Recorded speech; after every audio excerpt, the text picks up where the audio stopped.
शेतकऱ्यांच्या न्यायासाठी अकोल्याच्या बाळापूरचे ठाकरेंचे आमदार नितीन देशमुखांनी नगरपालिकेमध्ये राडाच घातला।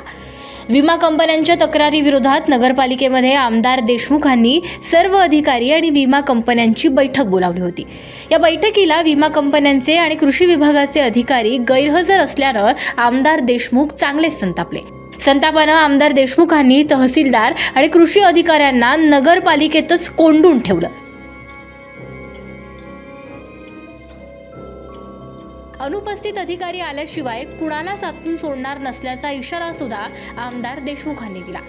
सुमारे 12:30 वाजल्यापासून बाळापूरच्या नगरपालिका कार्यालयातील दुसऱ्या मजल्यावर हे आंदोलन सुरू झालं।